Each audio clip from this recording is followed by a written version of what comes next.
This is really about being free to create what you want your life to look like. We each are our own hero. And how do we take the challenges that come our way and see those as the birth process of us becoming heroic? Can you meet that judgment that ultimately will surface with neutrality? This is the Wall Street Coach Podcast with Kim and Curtin. Welcome, everybody, to the Wall Street Coach Podcast with Kim and Curtin and my sidekick, Lucas Peterson. How are you, Lucas? I'm doing really well. How are you, Kim? I'm doing good. I'm very excited today because we have Brian Lee, trader extraordinaire, joining us. And I'm very happy to have you here, Brian. How are you today? I'm doing great, Kim. Thanks for having me. I really love this podcast, and I hope that a lot of the people who are in my community are open to listening to some of the older episodes, because I really, really like these episodes a lot. And I hope you guys keep doing more. Thanks, Brian. What if it's okay to just, I want you to tell us a little bit about yourself, but what is it you like about them? What do you think about what would be valuable for those people that you're talking about? Yeah, so this podcast, and part of the reason why I was drawn to Kim in general was just that she brings a totally different perspective to the world of trading. You usually hear people talk about all the, my trading technicals, my strategy, things like that, whereas the psychology behind it, and not more importantly, some of the things that Kim talks about is more of like the self-care aspects of it, or just the self and the emotional aspect of it. And I feel like the more that I've found that consistency and success in my journey, the more that I feel it's important to kind of build that relationship with yourself. And I think that this podcast does an excellent job of relating it both to traders, but also just your entire perspective on life. And I think that's very, very important because, for a lot of people who are starting with trading, they want to know, how do I get to be where you are? How do I get to be successful? But I think that once you kind of, get your needs met monetarily, you kind of look for more, and you want to understand more about yourself, because that's kind of what we do this for. And I think a lot of people lose sight of that. So this podcast is a really great resource for that inner work. And let me ask you, Brian, which of course I want you to explain to the viewers that maybe see this, that don't know who you are.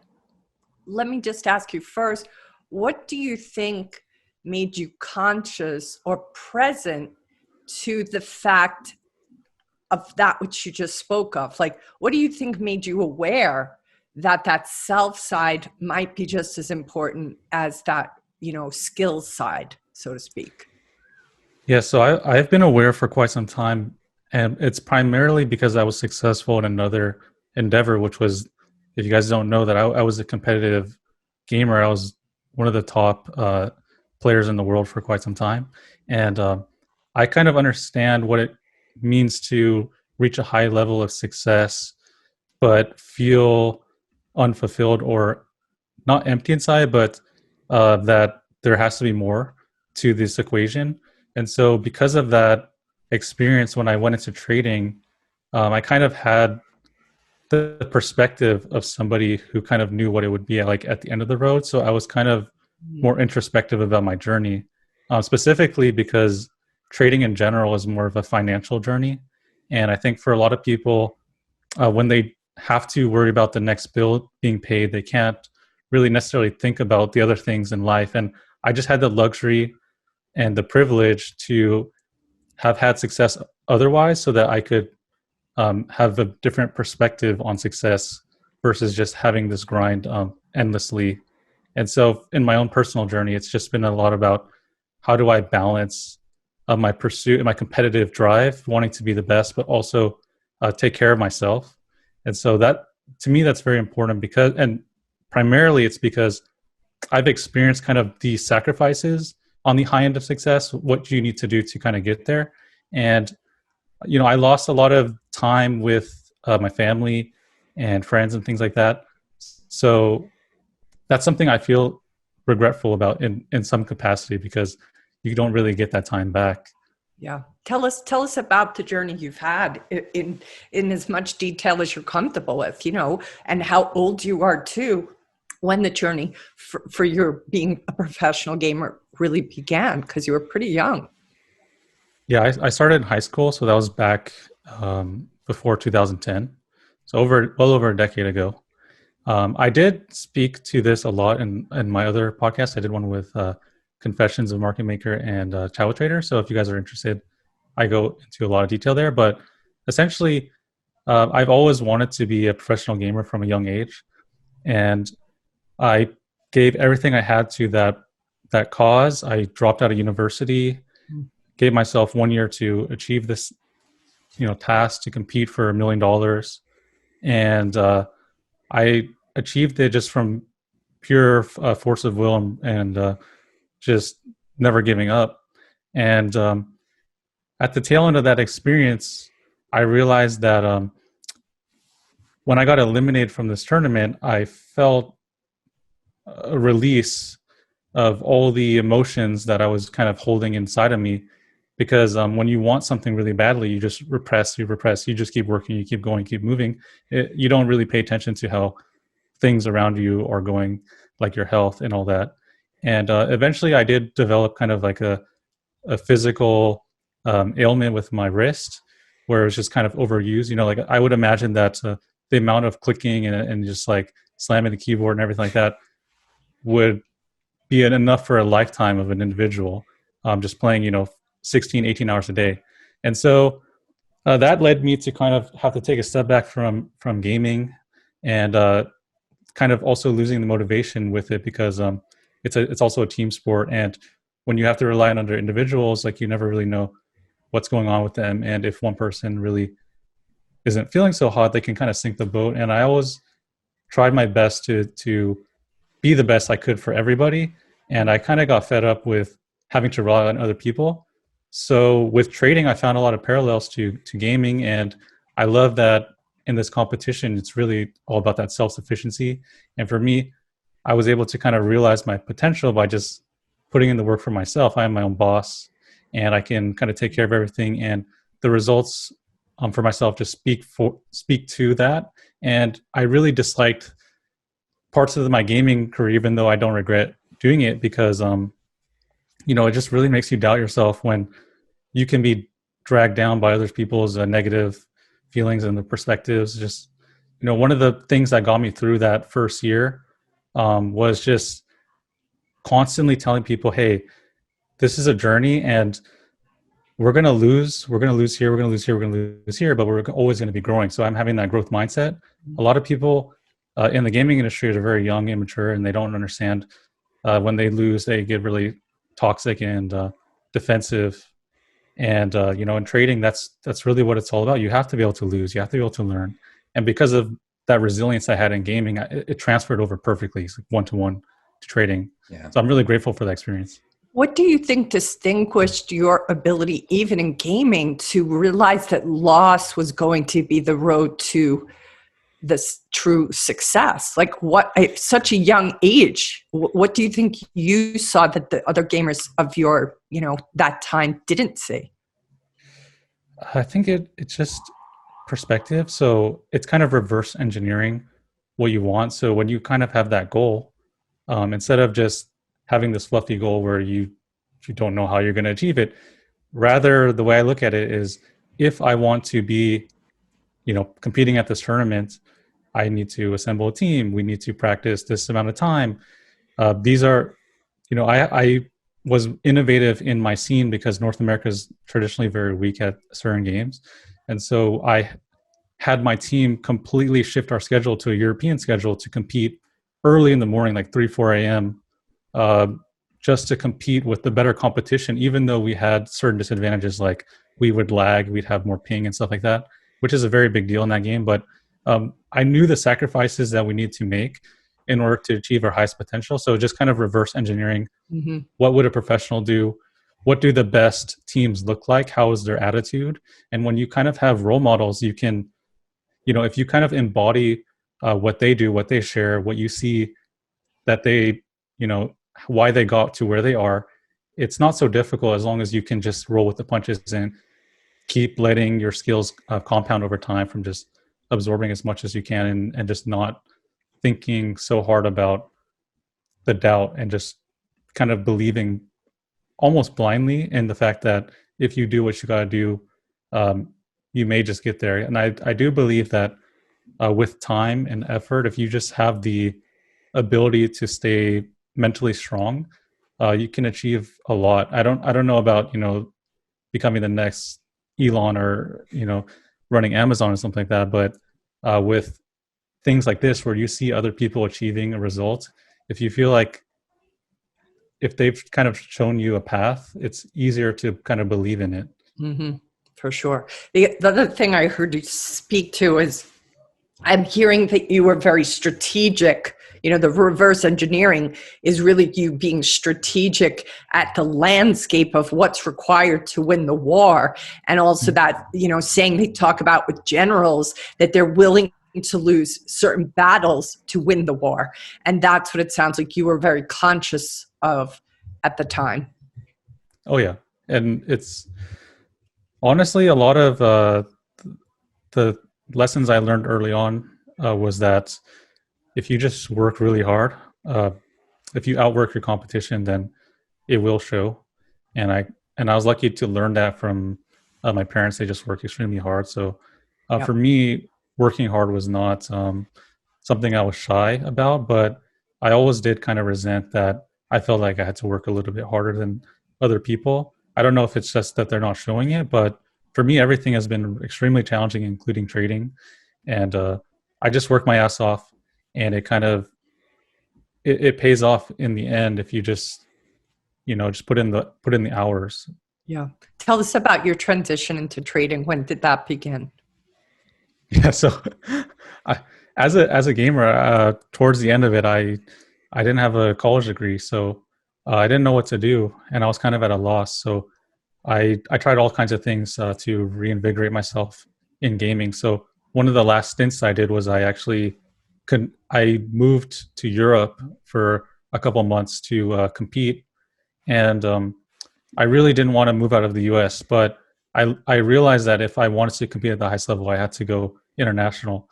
It was really uncomfortable. I didn't enjoy the experience. On paper, we had a great team that could compete, but as always, it doesn't matter where you are. There's always going to be people with just bad relations. A lot of my teammates were bickering nonstop, and we unfortunately just barely missed the mark to qualify for this very major tournament. And while I was there in Romania, I was like, man, this is depressing. Like, I don't want to do this anymore. I don't want to go to another country to compete. It's not even what I want to do. So I was looking for ways out, and I had always been interested in trading. I thought trading would kind of be the thing I did after I succeeded, when I had money, so I could invest it. But instead, I just started looking into it more and more, looking for something I could do without a degree. And trading, they do a really good job of inspiring you, all the fake gurus and stuff like that. And there's something to be said about that, because like, I realized that when people ask me about trading, I'm always like, oh, you can, you have to start slow. You got to risk a certain amount of money. You got to be safe. You could blow up your account. And they don't want to hear that. Like, that doesn't get anyone inspired. A lot of times people, they want to be inspired first and then learn. Yeah. So that's how most people get into trading. They get inspired. And so I got inspired, and I just kind of followed the whole path of watching the YouTube videos, everything. And I just decided then and there that I wanted to go for trading. And so I kind of quit gaming, just woke up every single day treating it seriously, even though it was paper trading. And then once I felt that I put in a full year of effort studying as much as I can, that's when I decided that I was going to put real money in the market. And I didn't really know what I was doing and lost a lot of money. And how long ago was that? When you started, and then a year into it? Maybe 4 or 5 years ago. Wow. That's when I started dabbling in. Yeah. So a year in, you wound up getting some hard, painful lessons about. Yeah. What was it that you had the hard, painful lessons about? Well, paper trading is not the same as trading, so that's one thing. The amount of things you can get away with, that you don't really understand the market mechanics. Like, you can't just buy like 10,000 shares if there's no one to take the other side of the trade. So, like, it was really easy to say, okay, I'm just gonna buy like 10,000 shares at the open and sell it 5 seconds later, and well, I just made a lot of money. Like, it's just very unrealistic. I had to learn that trading, you need like a proper strategy. And And how that did was a you long handle ordeal. that moment? Like when you got, okay, this is not working, or this is not working the way I expected it to.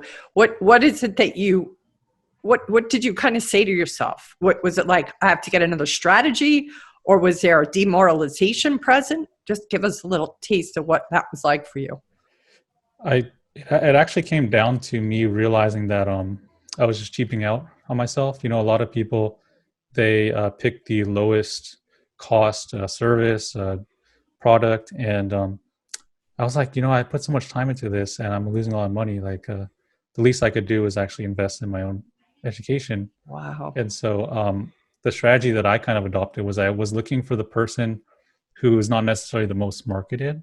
I was looking for people who had a strong opinion, a lot of conviction, like they kind of felt like they had a chip on their shoulder, like they saw something wrong with the way things were done, Yep. but also didn't sell themselves short in terms of like, charging, just trying to accumulate as many subscribers as possible. It's more like somebody who can give you more personal attention. And so I found people like that where I could put money into it. And I also realized from a really like early on that I saw all the best traders were using like higher end platforms, like higher end brokers. And so I said, I'm going to stop using, like this broker that doesn't really support me, these platforms. Like I'm going to, even though I was paper trading, I was paying like $150, $200 a month just to use DOS Trader, because I knew ultimately as a trader, I wanted to be on that platform. Yep. All the best traders I knew were using that platform. Yep. And so that cost to me helped me build like my familiarity with it, even though I couldn't actually recoup any of the costs. And because I was kind of reverse engineering the process again, Totally. That's what I was hearing. What just they're doing. Now. You were being strategic, that's it. Like you had been with the gaming. Maybe it took a year for you to kind of like realize, okay, I have to play this the same way. Mm-hmm. Completely strategic. It's amazing. I mean, honestly, to figure that out in only a year, Brian, I mean, I think we both know there's a lot of traders out there who've been in the game a lot longer than that who don't ever figure that out. They don't get the memo that you got to be strategic. It's brilliant. Well, okay, so there are people who have been playing the game that I played for over a decade, but there was also a kid who was like 15, 16 years old who won first place. He won over like $7 million. Wow. And you have to ask yourself, okay, so how does someone who's dedicated 10 years of their career get beat out by like a 15, 16-year-old? Well, it comes down to actually, number one, he's standing on the shoulder of giants. You have to imagine that he had more resources available to him. Yep. But more importantly, I feel, is the time commitment. So when I looked at trading, I said, hey, if I work 16, 18 hours a day, then somebody who's putting an equal amount of days in the year, I could double them or triple them with my effort. So you can't really compare like the experience of just 1 year. It was literally a year of like full intense focus all day long. Yeah. And that's how I kind of like learned to catch up. But that you learned from your gaming experience and journey. It's also like an incredible amount of patience that you had with yourself when, you're learning and all of this is happening, but then you find out you've been learning, I guess not learning the wrong way, but learning maybe some poor habits along the way, and then being able to adjust there and not just like give up. I know that's a lot of people with trading, they're like, they just want to they get sold on the motivation, the inspiration, and then they just like kind of let it go. Where you very obviously were committed to it, and that's it. The patience for that was outstanding. Was there like a plan B? No, then that's probably what helped me as well. It got to the point where in my relationship with my fiance now, she basically told me, hey, if this trading thing falls through, like we're done. And it's not because I don't love you, it's because I just can't put up with the uncertainty. And for me, it was not a matter of like I did kind of burn the boats in a sense, but for me, it was a certainty in that I knew I would get there eventually. It just required time. So I also had to say, be patient. These things take time. And possibly because I had done it already in another field. I had that self-belief in myself, and maybe she had self-belief as well, or belief in me because of that. Yeah. So yeah, it's just, I kind of understood like what the process of becoming elite at anything kind of entails. Yep. And it's just really time, effort, and just putting as much in as you can. What is, Brian, the things you leaned into after that year and that realization, okay, this is not going the way I want it to be going? What do you feel happened for yourself? How did you get yourself emotionally kind of reset to go back and be the strategic, have this strategic approach? Yeah, so realizing that I needed to kind of pay up for my education was the first thing. Just it wasn't even really the education itself. It was that I could find people who were like-minded to myself. So basically, as soon as I dropped 5K on this room, right? I had like 40K to my name, so it was a pretty big investment. And I immediately, once I joined, I said, "Hey, does anybody in here want to connect and work together? Let's solve this thing together." And I met one of my very best like trading friends in that, and we've just kind of built a group together where we could kind of support each other, learn together, and that was honestly kind of priceless. Just that friendship. Like, I finally had someone calling me up at the end of the day, like a hard day or a good day, to say, "Hey, how you doing, Brian?" And we used to trade together, and we built this nice little friend group. And just from that, just like knowing other people are going through it and sharing with each other, that was huge. That's so great. I'm so happy to hear that you did that you were vulnerable enough to ask for that support. And, I think with all the different, like I do some speak coaching sometimes on Instagram, and different conversations I'll have with traders that, are just like, "Hey, what do I do? Point me in the right direction." The first thing I tell everybody is you got to have the moral support, because very few people outside of trading are going to be able to empathize with you and or give you that, "Hey, how was your day?" And hold space for you if they aren't in it. So it's like one of the things I recommend right at the gate. It is lonely. Get some kind of moral support. And that you did that right at that particular junction seems incredible, that you were thinking that way and that you were vulnerable enough to ask for that. I'm so happy to hear that. And I'm not surprised with that as your foundation, how far, what's possible with it. Almost anything's possible with that. Mm-hmm. Yeah. And, just, it kind of blossoms that idea of that connecting and networking, that's something like, that was one of the things that I failed at in my gaming career. So again, I learned that, like, I had this friend who was just making friends with everybody, and he had endless opportunities, even though I was maybe more qualified than him. He got to play with a lot of really great players, and I was like, wow, like, I didn't spend any time networking with anyone. I was just so wrapped up in myself. And so in trading, I kind of resolved to just make as many friends as possible, reach out to as many people as I could, because I kind of saw the power in it. And it's also it's just nice to build that network. And so, like, that's something I would definitely recommend. And how did I start meeting people? It's like, you have to kind of demonstrate value, or that you're trading like similarly to somebody. So sometimes I would just look on Twitter and like find people like, "Oh, this guy is so good," and I would just always reach out to him and like just be on his radar. And eventually, like, we both had two different groups, and we decided to just merge them together. Wow. We just had like this huge like group of people with all these different, like, we were trading the same stuff, but we all had these different perspectives, and we just really ramped up from there. Brian, if I'm not mistaken, I feel like that's how you and I first connected. I think you connected to me on Twitter. Mm-hmm. Yeah. And you just wrote some like really good DMs to me asking great questions. And I was like, "Hey, who's this guy?" Like, because I have to be honest, I didn't recognize who you are or what you were up to or the level you were playing at. But I just thought, this is a person who's really asking a deep, thoughtful question. And that alone made me put my antenna up. So you did that, like, that to me is like, it's a secret weapon.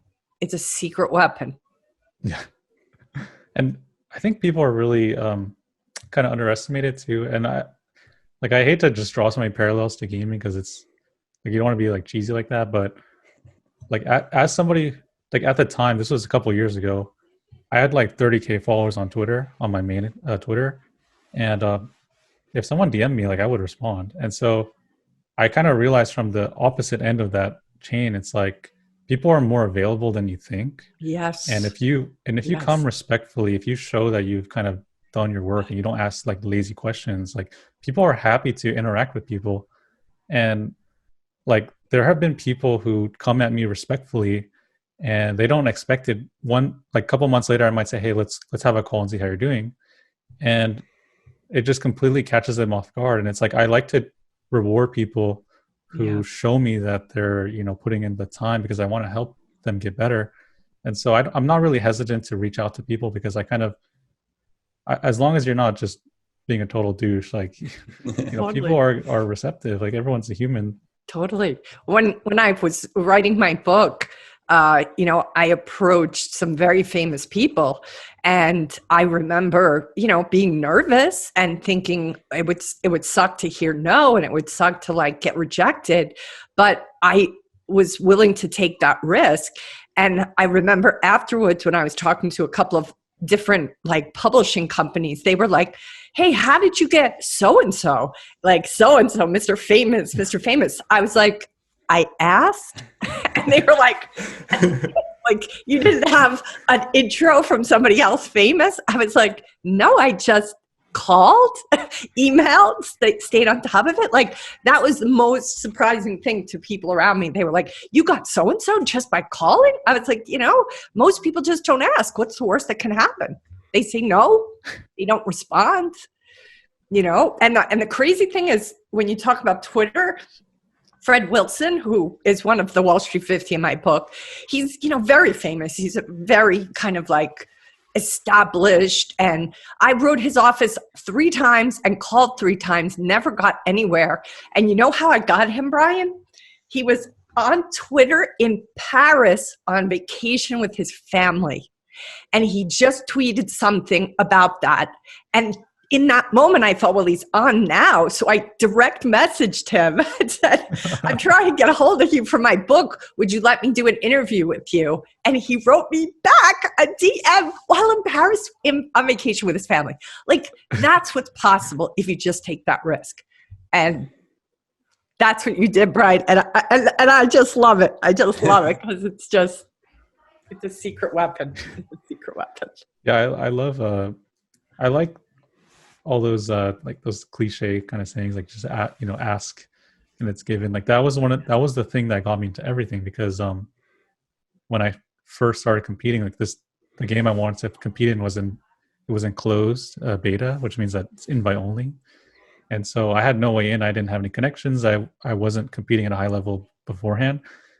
So I just messaged the developer and I said, hey, look, I'm gonna take a year off of school and I really want to do this. I'm gonna try my best and I'm going to compete and I want to go to this tournament. And he actually wrote me back the next day and gave me an invite and he wished me good luck. And we ended up being the second team to be invited to this tournament out of the top 16 in the world. The first team that got invited were the returning champions. So it was a huge honor to be recognized by him as being one of the most committed teams to compete in that game. I'm just coming from nothing. How can you not admire and acknowledge somebody when they're ballsy enough to write you a message and say, hey, I know it's beta. Hey, I know I don't have an invite, but I want one. Like that to me is somebody who's saying, I am so hungry for this that how do you reject that? How do you not admire that and say, yeah, brother, here you go? I thought you wouldn't even see it, to be honest. I thought it would just stack up with all the other messages. It's amazing. But, that is what's happening now. Like, that's what's so beautiful is your generosity to the people that do reach out to you now. And I've seen you respond to people and their shock and their surprise. But it's like you really do get what you give, right? And you did that at that point, and now it's like the circle continues. You got somebody did that to you, and now you are paying it forward. Yeah. And it's pretty spectacular. So just want to acknowledge you for that. Not everybody does that, Brian. So Thanks. it's really awesome that you do it. You're coming from a place of generosity when you do, as opposed to scarcity. Exactly. And that's pretty rare in this world, you know? Yeah. I think there's a lot to that. Sorry. Like you're coming from places of generosity, and because anytime I feel like we are acting out of scarcity, it's the wrong decision, or at least myself. Like whenever I look back on a decision I made, it's like, that was because I was afraid. I was afraid I was going to lose this. And then I think about it, and it's like, I regret that. And it's usually out of scarcity. So if we can make that shift, that's huge. Yeah, for sure. So tell the audience, how we met, and why don't you, if you're, comfortable sharing that, how the whole journey that we've had together has kind of unfolded. Yeah, so I saw Kim first on the Steady Trade podcast, and I really was drawn to her because I love the way that she spoke, her energy, the things that she was talking about, her background, and specifically with just her relation to Campbell and the hero's journey, and having kind of felt a close connection to that journey myself. I was really interested to hear if she would share with me like kind of her thoughts, and I kind of felt that we might have an understanding. So I reached out to her, and I got in connection with Lucas, and I asked if I could just speak with Kim, and we started talking, and then eventually I started working with Kim with her coaching. And so we've been just doing that on and off not on and off, every 2 weeks for a couple of months now. And it's really great because I've been able to kind of focus on the things that I really, really want to work on, because it's just so hard for people to relate, not only to trading, but also just high success. And, it's very hard to find someone who can relate to that, or just has, works with people like that. And so I kind of wanted to improve myself and keep my form while I was on top, versus people usually they cheap out and then they end up needing it later, and they start trying to claw their way back. So for me, it was just like, I want to maintain this. I want to have a sustainable career. I want to be in this for as long as possible, mentally and with my health. And I felt that Kim was the best person to reach out to, and I'm glad that we're doing a lot of work. And I've done some really deep exploration of myself and learned a lot about some of the unconscious behaviors. And I think that for a lot of the people who are watching this, looking for the trading, I think this would be a great podcast to look at from the perspective of that coaching, self-coaching, just identifying some hidden things within yourself. And that's some of the stuff that I wanted to talk about today, because it is really important to me right now. And I think it would be important to a lot of people once they get out of the grind mode. Like, how do you find the sustainability? And, at this point, it's kind of like, I don't really need more. And I kind of want to take more for myself to meet my own needs, and just be, very happy and balanced. What do you think, because you gave me permission before this conversation, talk about your coaching, but what do you feel thus far the coaching is facilitating for you? I am introspective naturally, but I tend to introspect on the things that are more, like career driven. So I tend to ignore a lot of the parts of myself, like just like the physicality of my body. Like, I have learned kind of how to suppress like hunger and pain and stuff like that. And so, when you can kind of, it's just kind of, it's not common sense, but you can kind of see how there is definitely a connection of mind and body. And when you kind of neglect one aspect of it, I feel like the conclusion that I came to is it's just not sustainable. Mm-hmm. So just like taking time for myself, and things like meditating, or just noting when there's a we talk about the inner gremlin, like the voice that's kind of speaking for me when I'm not really thinking, like kind of hijacking me, especially in terms of trading, where it's really easy to, you see so many people killing it here and there. There's always going to be someone better than you. Not only that, but while you're in the trades, you also have to manage your own emotion about things. Otherwise, you'll end up making mistakes.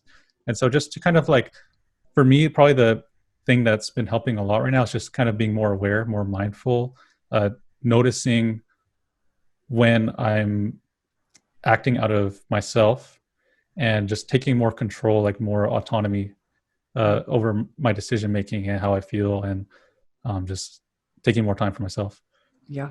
Yeah. What have you seen by way of your own journey with other fellow traders? What is it that they bump into the most? Let's say first to those who are more sophisticated and experienced peers, such as, peers that you have. Where do you see them have their stuckness?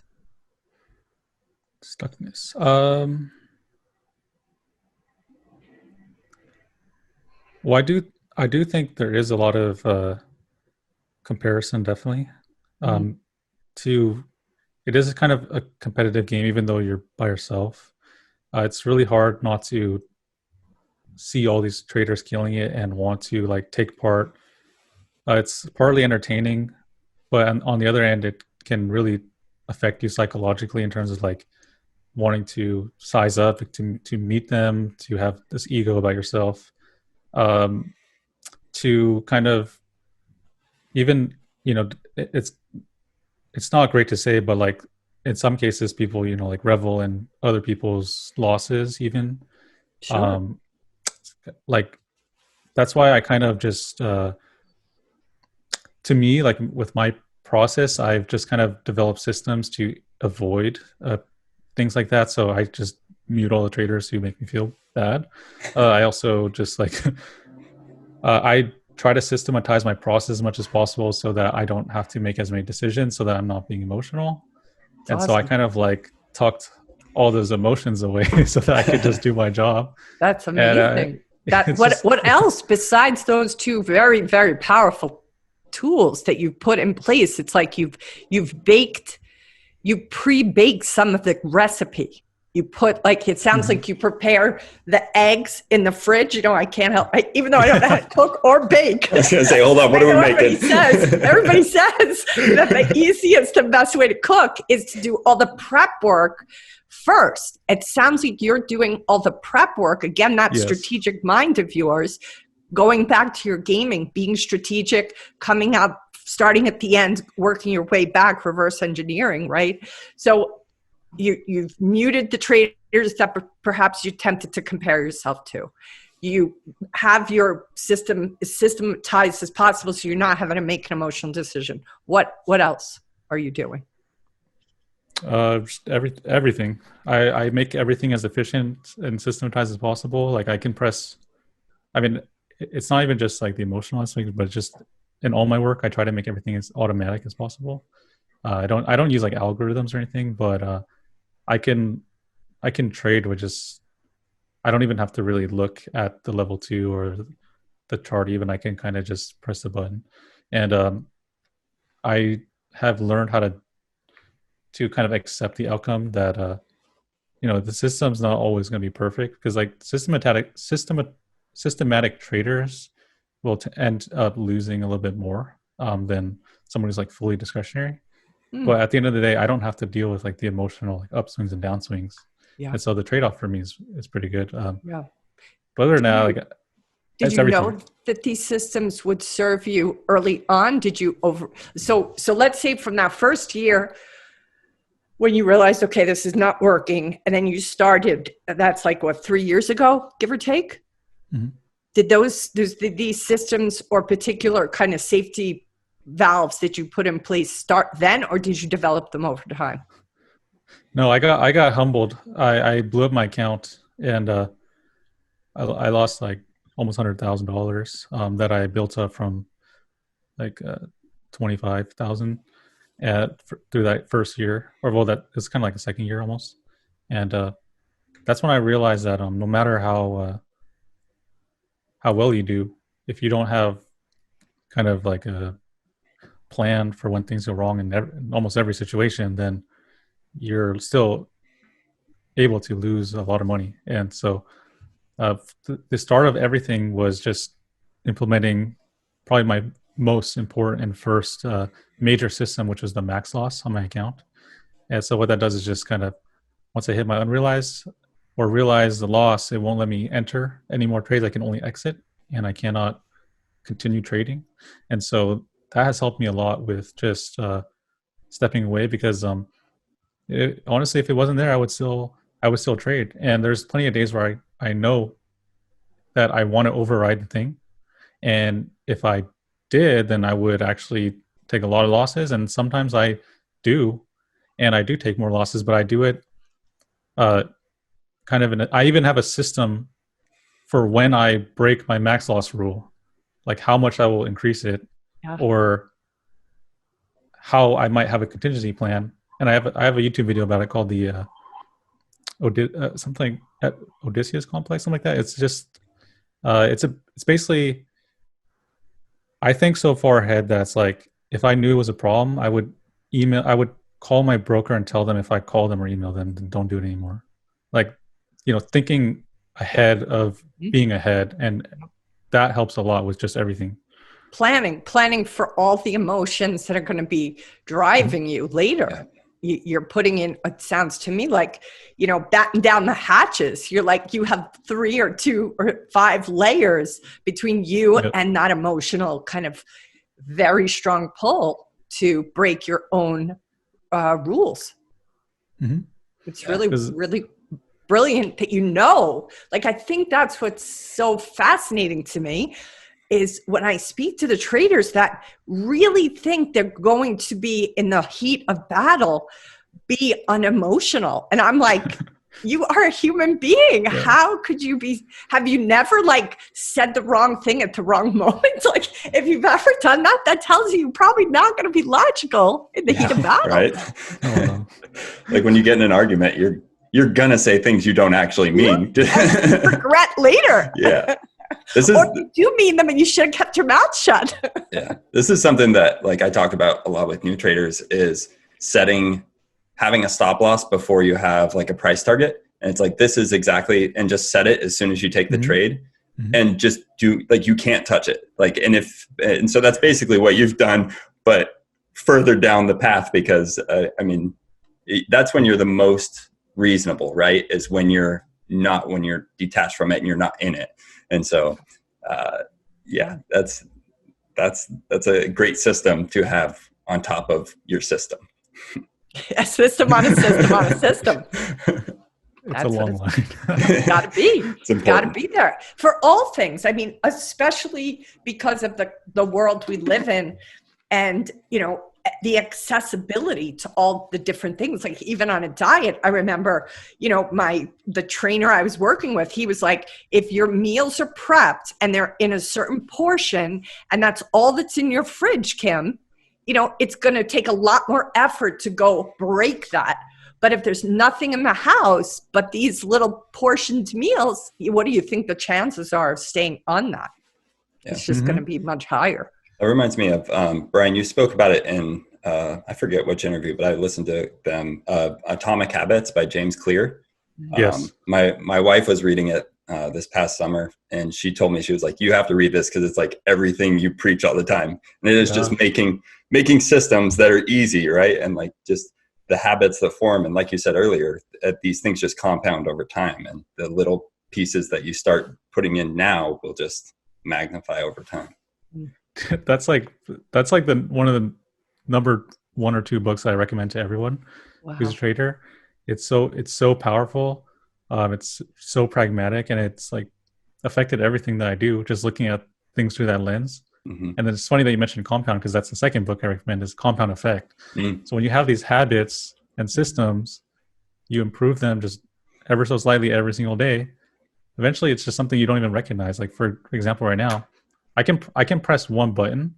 It will take every single screenshot of every chart that I traded today, and it will name them and file them in a cloud and put them in the right folder. so that I don't have to use my hands, because like I said, I injured my hand. So I'm always thinking, if I can reduce one click, if I can reduce one button press, how much will I save over the course of, if I trade for 30 years? Yeah. And so if you think everything, little thing you do now, how you can improve your life in the future, it's massive, even just one click. Yeah. Yeah. It's so true.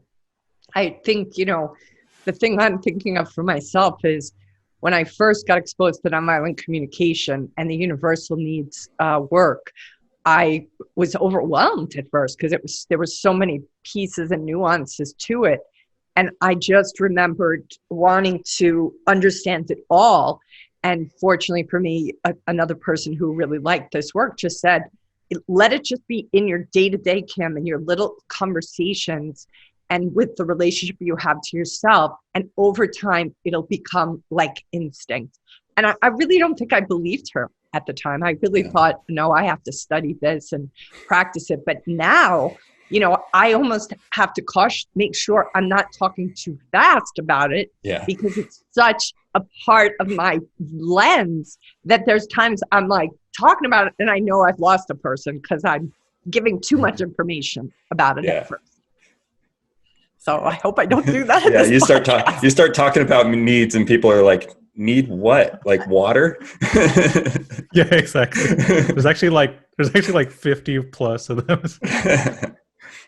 Tim sent me a list. Yeah. It's tricky. All right. So what else here? So how do you cool off and get yourself back to neutral, right? When you have a rough day, when you have a rough week, and let's say trading, but anything I'm curious about, because how you do one thing is how you do everything, I think. So what is your go-to kind of neutralizer? Well, I'm kind of very logical, very pragmatic. So I like to look at things in the grand scheme. And so first thing I do is I look at how things have been, recently, how it's been on a larger time frame and then a larger time frame than that. And if I'm still par for the course, if everything's okay, even if you have like kind of a drawdown in trading, it might just look like a dip for the next, breakout. And as long as things are on that uptrend, I don't see why I need to change anything necessarily. In life, in my personal life, it's just I like to, funnily enough, I like to play competitive games on the side. It is relaxing because I don't have the pressure of I want to be the best. Just like I'm playing to improve myself, and I like that feeling. But more so now, working with Kiv, it's like a lot of it is just taking more moments for myself. Like I do the meditation 10 minutes a day, just really not so much time investment, but it does help clear my mind. And I find that actually the meditation does spill into life. In the meditation that I've been practicing, it's just you kind of notice sensations, and I'm kind of disconnected with my body, but sometimes I'll notice, or I'm paying more attention, and I can point out a feeling, and simply by noticing these things, it helps me dissipate that emotion, or at least feel through it rather than not feeling it and just letting it bother you the whole day. And so for example, if someone just slipped through the cracks and I saw some Twitter dude who kind of triggers me a little bit, I kind of take a step back and I just say to myself jealousy, in my head, noticing jealousy. And I've done that a couple times where it really does help just to simply identify what you're feeling and how that makes you feel.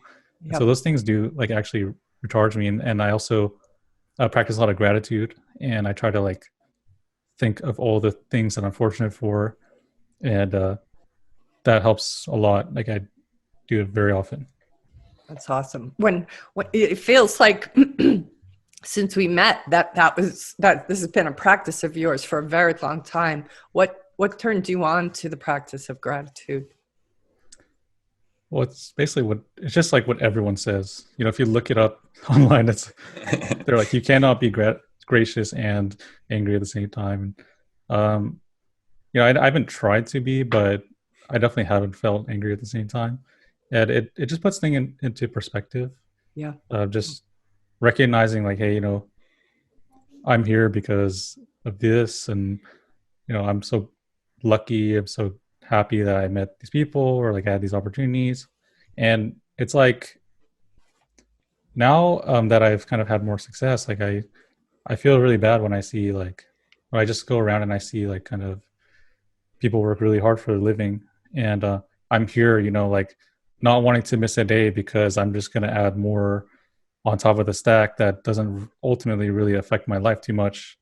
And like I'm feeling like I just need more and more, and like what is that, like why not appreciate how lucky like I am now in this life. And that like brings me back down to like a more humble place. Yeah. Yeah. Well, so for the traders that are, we talked a little bit about the sophisticated traders. Like, what's your advice to them, and what would be your advice to those who are baby traders, new traders? Well, like a lot of the advice I give is it's meant for everyone. Like it's meant for, it doesn't matter what you trade. Mm-hmm. All these concepts apply to everything.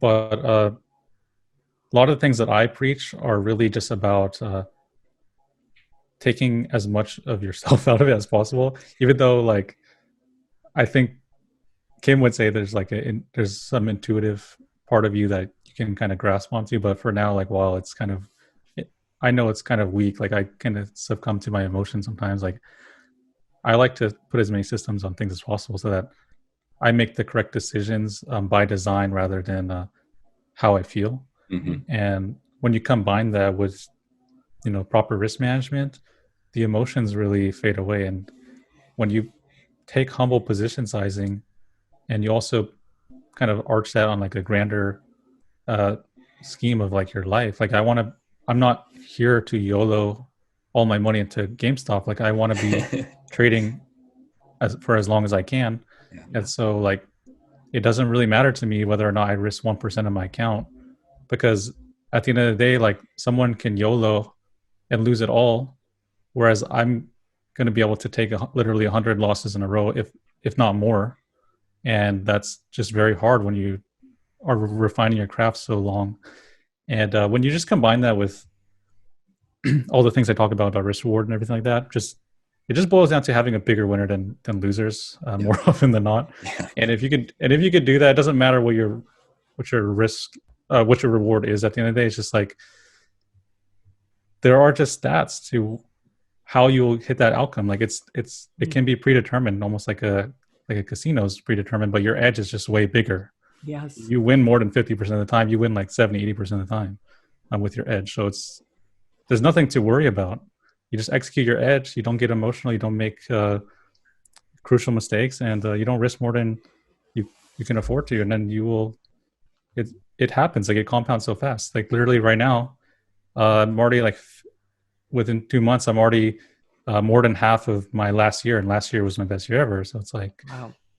Congrats, Brian. There's no need to rush. Like you refine your systems, you trade, you scale it up like as you can, and then you will get there. Like it's more important how you're doing things rather than like that massive YOLO win. Yeah. Like you want to be here forever. Yeah, exactly. And that's the beautiful thing about those like small losses that you can take for bigger wins, and they don't have to be huge wins. I mean, if you're making 5% every day, people over time, that's huge. You're doubling your money every 20 days or something like that, maybe less, 14 days. But yeah, and people, I think, forget about that, the way that compounding works. I mean, it's the beautiful thing about the market. And so it's all about risk management. Yes. Yeah, for sure. All right. So we have questions from Twitter, Brian. Some you may have already saw, some that we just gotten a few minutes ago. So Lucas Really? is going to be very generous with helping us read them and see what they have to say. Yeah, let's see what we're looking at here. All right, I'm going to ask this question because I'm not sure what it means, but I have a feeling that it's a inside joke. Is the cat a good trading companion? How do you avoid fat paws on trades? My cat doesn't think my keyboard is different than my desk. So he walks all over the keys, and like locks me out of the computer. So I literally just have like a spray bottle. I'll threaten him with a spray bottle, and now that he knows, like if I just hold it up, he'll just jump off. So luckily that he's been strategic about even handling the cat. Getting a spray bottle. That's funny. Another one is, so how do you balance trading in real life? And I feel like this is anyone who trades, and maybe this can tie back to, when you first started, you spent so much time, 16 or 18-hour days. I don't know anyone who has been that committed to learning anything unless they went to like the military. Because I don't that's why I'm talking to Kim, because I'm literally a workaholic, and like my fiance is like, why don't you sleep in today? You've been so tired all week. I'm like, no, I got to kill February. And like I am tired. I'm really tired sometimes, but I think it'll be different when there are more opportunities outside. Like it's kind of in COVID. Like I feel like if I slept in, I could have been here. But I don't know. Like that's the golden question, I think, for a lot of successful traders. Like how do you flip the switch from what got you to this point might not serve you anymore. Yeah. And so you have to you either live with that and kind of make more sacrifices, or you identify it and you realize is it holding you back? Is it something that's not actually true, but you cling on to? Right. So I'm just working on that right now. So it's a really good question. And that's the heart, I think, for everybody who, also loves what they do, right? And finds value in it, because it's, and it's something that is part of that practice of, is whatever I'm doing costing me potentially in ways that I'm not conscious to.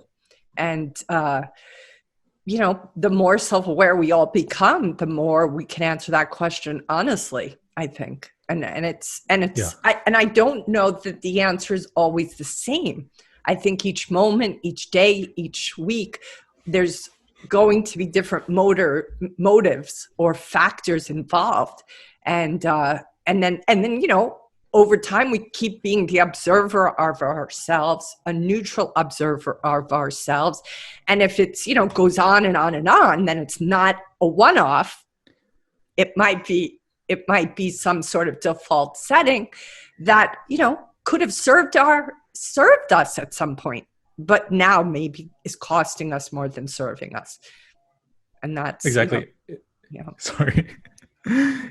It's like that. It is that noticing, just being self-aware, I think. Yeah. So that's exactly what you said. Yeah, for sure. Which I think some people, it's easier said than done, but it's just work. It's practice.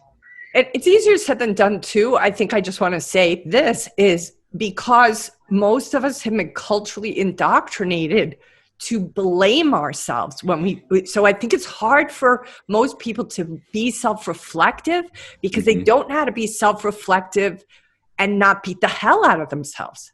They see those two as the same. And when I say to people don't beat yourself up for it, they're kind of like, well, I don't know how to hold this any other way. Yeah. And I'm like, well, it's that feeling of beating yourself up that keeps you from being able to be self-aware, because it's like you have an expectation that you've learned through the culture or family of origin you come from that something's wrong, something's bad with you, something is going to make you feel ashamed. And I'm like, if you're going to walk into a feeling of shame, who's going to want to look at that? Nobody, because shame is shitty. I think it is it is the culture we live in. We talked about this yesterday on a call about the judgment index we do. It seems like everyone has some of their lowest scores are their self-criticism and self-esteem scores. And I think it is just part of how hard we are on ourselves. And most of these people are very successful, people who are doing great things. And Exactly. And that was what you noticed yesterday with whatever judgment index that just came in for another client. I'm just like, Lucas was like, have you noticed that they all have like the numbers around self-criticism are like really high? And I'm like, what the hell? Like, these are the last people on earth who should be self-criticizing. And yet, there it is. So I think it's just the nature of our times, the nature of our, there's a perfectionism, and also, I'm not going to say the names of these people, but the people who are the advocates of the hustle, they just, and yesterday on Instagram, there were two traders, Brian, that one of them in particular was saying he doesn't even know how to give himself rest, because in the rest, he feels guilty. In the not working, he's like, I can't even just not work and not read a book. Like, I feel like I'm doing something wrong. Yeah. 100%. And that's just it. Like, those people who become successful or who strive for this kind of success are like that self-critical, like taking responsibility, the things that they always say, like take massive responsibility, don't sleep, just work harder, outwork everybody. Like those things help you at the beginning, but it's not a sustainable practice. Like I think like it is somewhat necessary. Like that's what I would say just in the beginning, because it helps you catch up or just like learn as much as you can. But like you have to look back and say, like, is this something I still need to do? Like at what point does it stop mattering? What are there diminishing returns? Is it not worth it now? Sure. Yeah, for sure. And I think, it's this constant balancing act. Like, I obviously love what I do, and I have a tendency to overwork because I want to get these tools out to as many people as possible. But I also know, like, last week was a very challenging week for me. And I had to say to myself, okay, I have to turn up the volume on the self-care. And I couldn't even turn it up last week. So I've had to kind of put it into this week because there wasn't time to do that last week. So I guess there's just a part of me that wants to say for anybody listening, it's not like you find this and you do it and you're done. It's just always having to be adjusted. Like, I'm thinking of what's the board, like a sound board in a studio. There's a million dials, and sometimes each dial has to be tweaked. So you're not going to do it perfectly, but it's like, okay, last week I was very conscious of, wow, I didn't exercise. I didn't get enough meditation time. I didn't get to talk to a couple of really close friends who hold space for me. And this is why I'm feeling so kind of cooked from the week. And so this week, getting out on my new bicycle and like making sure I'm getting these conversations of love and support, encouragement, or just holding space for me, because I didn't get it last week. So it's just constantly paying attention to the dials. You watch those guys in a sound studio, I'm sure most of that gets to be automated as well. But that sense of nuance that they're paying attention to, I just think we're built the same way. All right, cool. I'm going to ask you another question, Brian, from Twitter that you replied sure to.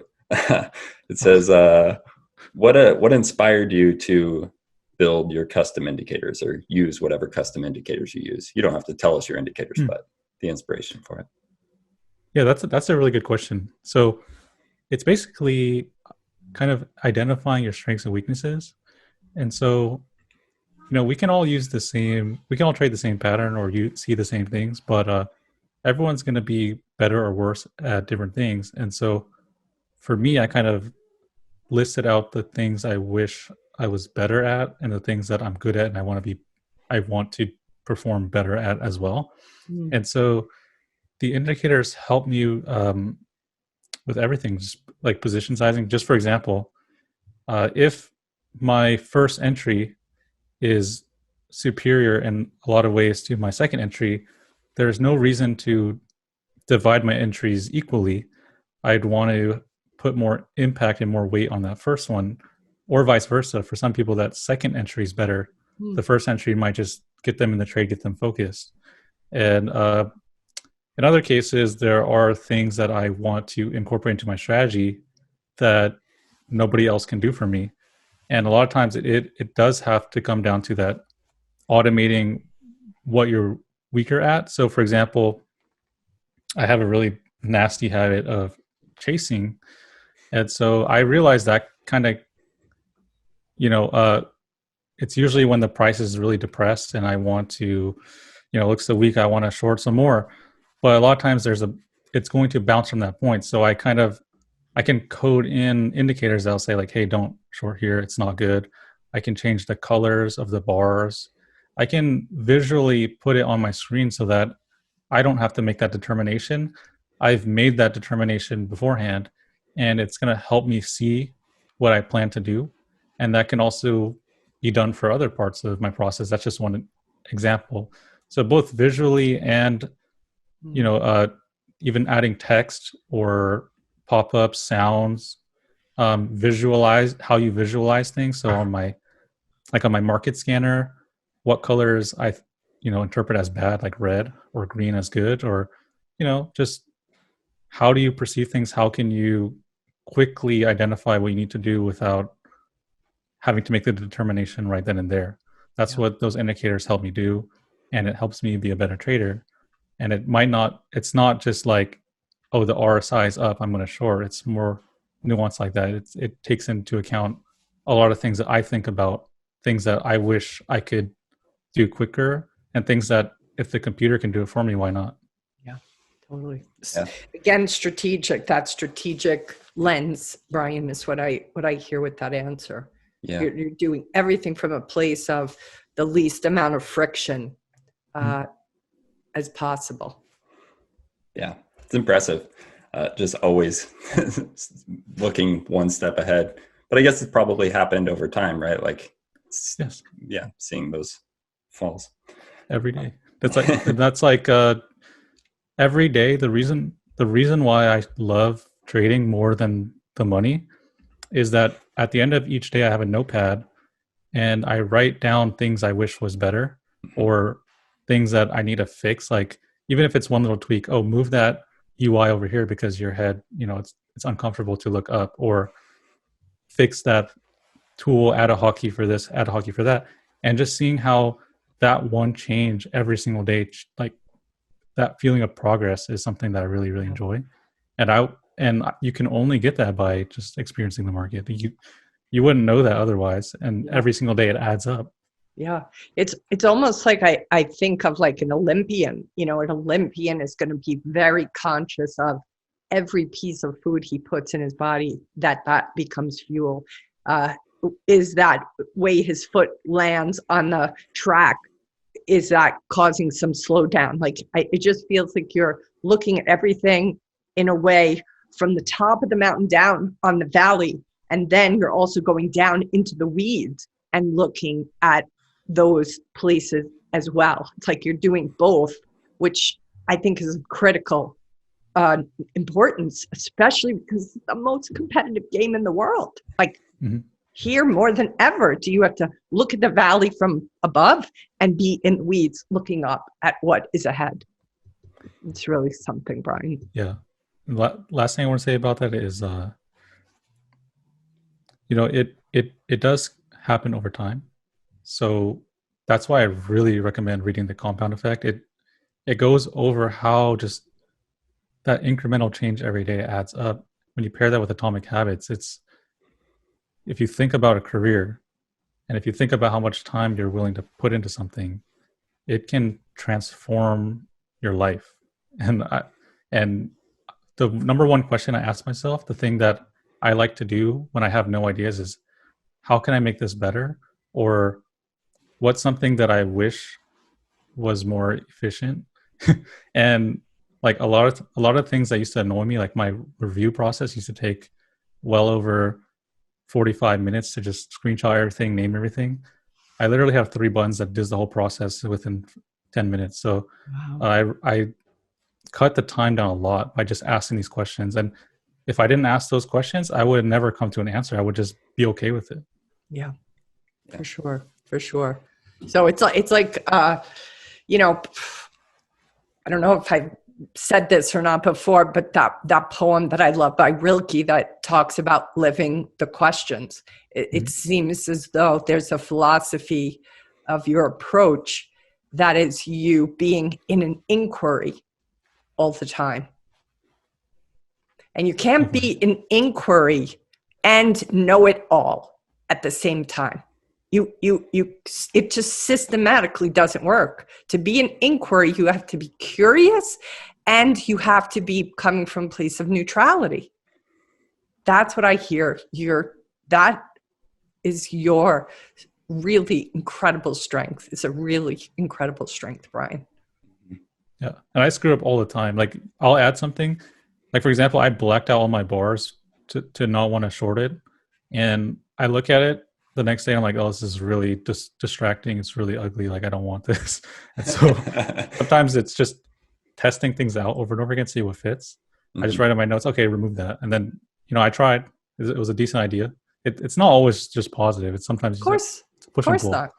But it's not. It doesn't need to be positive because the one or two things that are positive make up for all the other ones that didn't work. Yeah. Do we have more questions, right? From Twitter? We'll maybe do a couple more if that's okay. Just a couple more, if that's okay with you, Brian. We've had you a long time, so thank you for being here so this time. Yeah. This is a question that somebody asked that I also was kind of curious about is what kept you going when every small cap seemed to just keep going up and hearing about short sellers blowing up every day? How'd you keep the faith in your system and come back even stronger? And I was wondering the same thing because I feel like I have the complete opposite approach. Like I primarily swing long just because I don't love looking at the screens all day. And I do a lot of other things.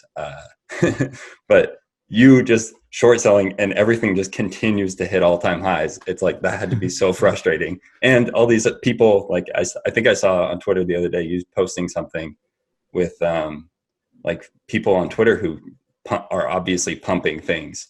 And like you might be, I don't know. I just imagine being in those positions and then somebody just fires off a tweet and gets, $100 million of volume into this like in 2 minutes. That's so unfair. So yeah. How do you feel about all that?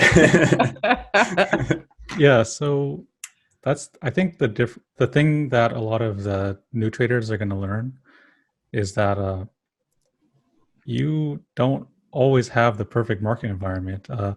For me, I've gone through years of the same patterns, the same strategy.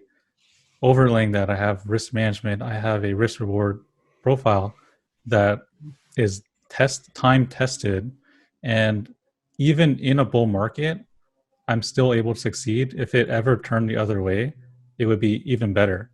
But the thing about it is that I'm not really worried about what he or she is doing because I'm looking for sustainability and the long term. I can execute my strategy every single day of the year, and I can probably do that for as long as there's no severe technical limitations or some rule change. And not only that, but I have the confidence in it because I've lived and traded through the ups and downs. Even during this time, it's possible to take advantage of all this exuberance because at the end of the day, it's market mechanics. Like at some point, everything is going to mean revert. Now, it doesn't mean that the stock cannot continue up. Like it's spiking up. It's going to have to take a breather. It's going to have to pull back. I'm not saying everything belongs in, below zero or bankruptcy. I'm just saying that if you're going to bid it up 1,000%, there's going to be a pullback and I can take advantage of that.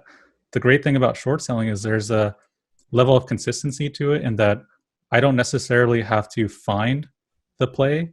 The play kind of comes to you, and it's a much easier to let them come to you than to always look for the next hot thing. Sift, yeah. And I feel that, yes, and a lot of the market at the moment is a lot of these companies they don't really deserve to be at these prices, in my opinion.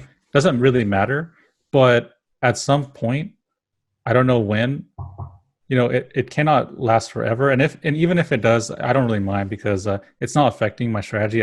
As you can see, most short sellers who are blowing up are the ones who didn't really respect the game to begin with, the ones who don't have the rules and the process. For me, it's not really I don't really care what market it is. I don't care what's going on. It's a little more stressful, but at the end of the day, if a lot of these people want to get into the market, it creates a huge amount of liquidity for people like me where it didn't exist before. And that means that compounding, scaling up is extremely possible for a lot of us. And for me, every single month, every single week, I'm just getting better and better, having more success. So it doesn't really matter to me. I'm not really there to jump on the next hype train. I'm doing what I do, and that's why I mute all these traders. I don't need to see what they're doing. I'm completely self-sufficient, and I don't really care what anyone has to say about the market. So good. So good. Are there any other like really hot questions, or is it okay? I'm going to jump in to ask him another question. Yeah, please do. Brian, what, if anything, did you want to say to, I do think we have an eclectic audience that watches these. So what do you feel maybe you didn't say that you wanted to say or hope to say in this conversation today? To traders or to anybody who's an entrepreneur, Well, I would say that in anything, whether it's trading or just whatever pursuit that you're going after, in my opinion, there are kind of like there's kind of like a path, and it's not always just straight up. Every path has its hardship, and every path has a struggle, and it really helps to kind of model any type of person who's found success in anything, like what were the building blocks, like see beneath the actual specifics of what they did, more like their attitudes toward it, some of the trials and tribulations, because the only reason why I was able to do what I was able to do now is because I had the confidence and I've lived through that process. So applying that to I feel that I could apply that to any other pursuit if I had the passion for it, or not even the passion, but rather just the ability to kind of weather the storm. And as for my traders, like a lot of the things, if you notice, a lot of the messages I try to get across are for the people who are in a position where they don't have that perspective and no one's giving it to them. And it's something that I wish I would have had a long time ago, because just for example, one of the things that I tell people a lot of times is no matter who you are when you're getting to trading, like a lot of the people that I've seen blow up, like not blow up like their account, but blow up with success, like people who have really had success, major success in this field, it's taken them about 3 years of concentrated effort to really hit that level. As far as I can tell, it kind of follows this framework where it's like, first year, you don't really know what you're doing. You're just feeling everything out. It honestly doesn't really matter if you have the perfect strategy, because there are so many things that you just don't know. You don't know what you don't know. That's a big problem. You have to recognize that you're more naive than you are. A lot of people right now think they're a genius, and that humility is going to come to bite them in the ass at some point. Second year, maybe they get humbled. Maybe they find something they're consistent at, and you just keep focusing on whatever you're good at, whatever speaks to you, whatever got you results, just hone in on that. Yeah. Now's the time to focus. And then in that third year is when you could start ramping it up, bringing it to scale. And then at that point, all the work that you've done will kind of just build on top of each other. That's the launching point I've seen for a lot of people. But in any case, it really does matter what I said before about the amount of time you put into it. You can say, oh, I traded for 3 years as a trader. Why didn't I get there?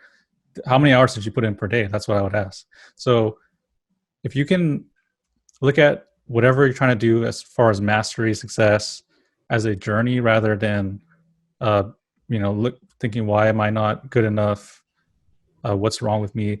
And just like, having so much recency bias, like if you can just like broaden that scale a little bit, it will help a lot. And you're lucky if you have other people who can go through that with you, and you're even luckier if you have somebody who can almost mentor you or give you their perspective, who's been there and done that. Because really it's just about sticking to whatever you're doing, learning from all the mistakes, and just keep pushing forward if that's what you want to do. I feel like a lot of things are achievable with that mindset. It's awesome. Brian, thank you. Thank Yeah. you so much for giving us so much of your time. I know that your vulnerability and honesty and humility, it has such a huge impact because so many traders look up to you and want to understand how you have gotten to where you've gotten on your journey, and that you're so willing to be forthright with them, as opposed to putting it in a pretty little box and making it sound really easy. You just don't do that ever. And I just think that is such a service to the people coming up, because you're being so honest about the challenges that are inevitable for everybody. It's so refreshing. So thank you for that honesty to people. I have to say, in this year and a half, it's the most time I've ever spent with day traders. I probably got them a little bit over the years, but most of them were probably institutional kind of traders. And I'm just so impressed that there's really good people here. There's really good people in this space.